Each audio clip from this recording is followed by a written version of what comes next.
بسم اللہ الرحمن الرحیم۔ ہم کیسے سمجھیں کہ ہمارا بچہ میڈیا ایڈکشن کا شکار ہے کہ نہیں؟ اس کی بڑی سمپل سی علامتیں ہیں۔ اگر ہم چاہتے ہیں کہ اپنے بچے کو ایک دفعہ انالیسس کریں کہ کیا واقعی میرا بچہ میڈیا ایڈکشن کا شکار ہوا ہے کہ نہیں ہوا، دیکھیں اگر آپ کے بچے میں یہ پائی جاتی ہیں تو واقعی سمجھیں کہ پھر آپ کا بچہ میڈیا کی ایڈکشن میں پھنس چکا ہے۔ کچھ علامتیں ایسی ہیں کہ جو انسان کی جسم پہ مرتب ہوتی ہے، جیسے مثلا بھوک بچے کو کم لگتی ہے، وہ بچہ جس کو بھوک کم لگنا شروع ہو جائے۔ اس کے علاوہ مثلا کچھ ایسی چیزیں ہیں کہ جو بچے کے بیہیویئر پہ اثر انداز ہوتی ہیں، جیسے بچہ ضدی ہو جاتا ہے، بچہ گوشہ نشین ہو جاتا ہے، ایک کنارے کونے پہ جا کے بیٹھ جاتا ہے، بچہ ایک ٹینشن کا شکار ہے، وہ سٹریس کا شکار ہے، اس کی نیند میں بے سکونی ہے، رات کو نیند اس کی پوری نہیں ہے۔ یہ بالکل بیسک علامتیں ہیں کہ جس سے آپ کو اندازہ ہونا شروع ہو جائے گا کہ آپ کا بچہ میڈیا کے ایڈکشن کے اندر الجھنا شروع ہو گیا۔ معمولاً ماہرین منع کرتے ہیں کہ 2 سال سے چھوٹی ایج کے بچے کو بالکل موبائل نہیں دینا چاہیے۔ اس کا جو ماتھے والا حصہ ہوتا ہے، بالخصوص اس کے جو سسٹم رشد کے جس پروسیس کے اندر ہوتا ہے، اس کی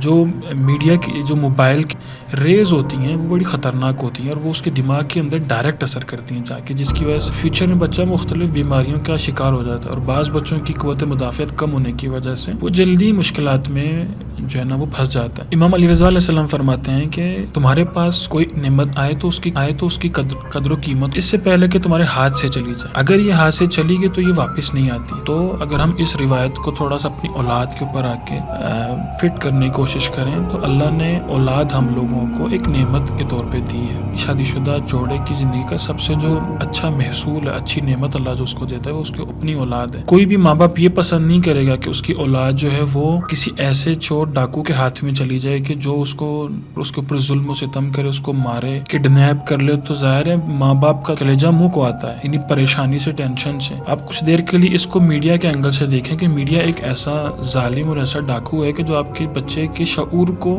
کڈنیپ کر لیتا ہے۔ ہم کیوں آج اپنے بچوں کی اس کڈنیپنگ کے بارے میں، اس کے سولوشن کے لیے ہم کام نہیں کرتے؟